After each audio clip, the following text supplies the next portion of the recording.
TitleMatchNetwork.com.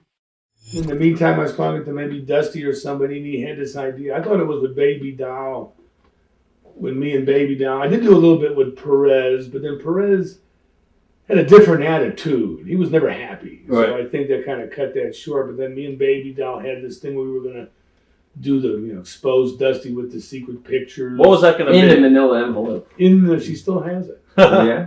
You never know. What was that angle going to, how was it going to go down?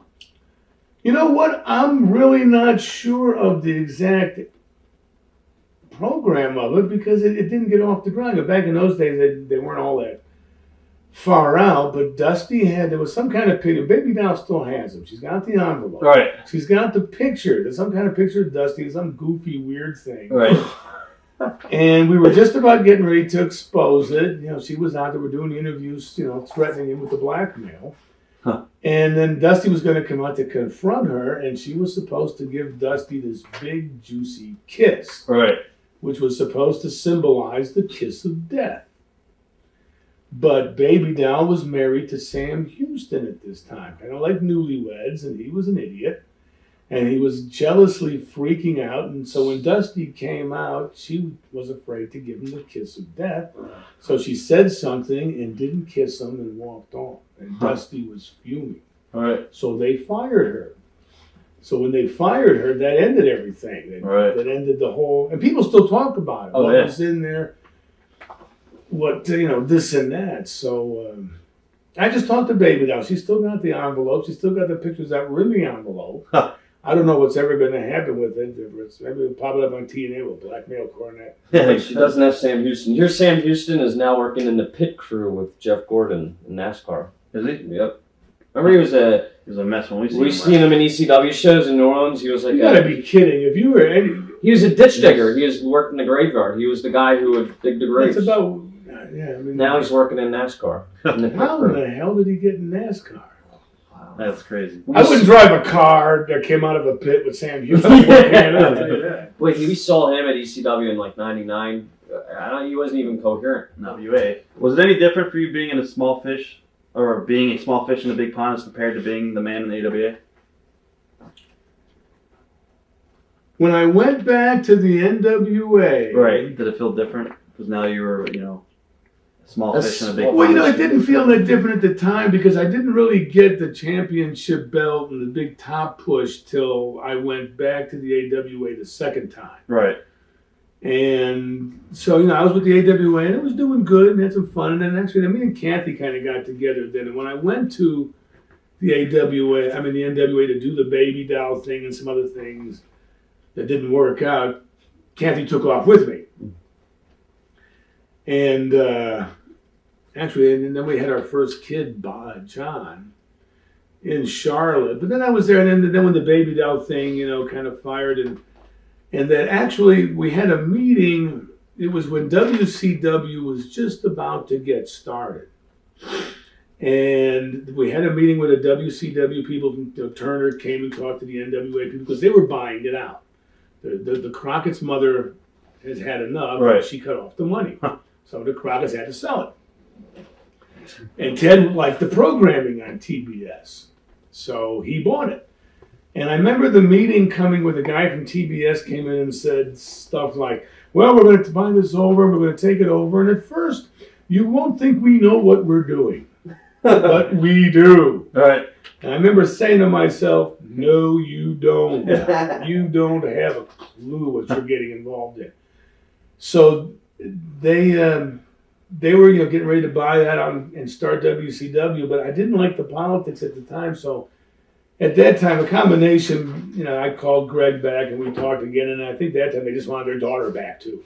Huh. So off I went back to the AWA, but I knew it was the last days of the AWA. And it's kind of interesting story because here's what we were trying to do. I met the people with TBS. They brought Jim Herd in to start the WCW stuff. I went back to the AWA, and Vern at this time, we should have shut the doors already, but he wanted to stay in a little while longer and try something. So that's when I was there, and we had the belt. But the time I had the belt, when I was finishing up there, we were having meetings with Jim Herd, and we wanted to do an invasion angle. We wanted to have, at that time, and WCW just got started, Sting had the belt at that time, I think. And we sat down and had a talk, and they wanted me, who was the AWA champ, and some other guys, Right. to bust in and invade WCW, which was just starting out from the NWA, like in the invasion, Right. which later turned into what you know as the New World Order. But this is how it started. And we were going to come in and invade. They wanted me to wrestle with Sting, belt for belt, and everything was looking good. And then comes Jim Barnett back again. And Jim comes in, and Jim was still stuck in the old school. He was saying stuff that was cliche for 10, 20 years before that. He told the people at TBS, he said, well, listen, my boy. He said, you've got to be careful, because if Zbyszko comes in the ring and wrestles Sting, he can eat our champion him up and make us look very bad. Which was kind of a thinking of the old school guys. I mean, Right. If you're the territory and you did something like this, if Lou Thez had a belt and some nobody had a belt, but he was over, you wouldn't want Lou Thez to come into your territory, because if he wanted, he could beat the hell out of this guy and kill your business. Right. And Jim Barnett, who meant well but had no idea what he was talking about, put the idea in the head of Jim Herd and the WCW people that, Sting's a new kid, he doesn't know how to wrestle, but he's got the makeup, we're giving him a thing. But Right. if Larry comes in, Larry can just, and make, the AWA, but it was shady too in them days, because Vince just stole guys, so no one trusted people yet. Right. So it was kind of weird, but Barnett kind of came up with that stopped that idea. And after that idea didn't work, Vern decided to close down, and then Herd wanted me to come in WCW anyway.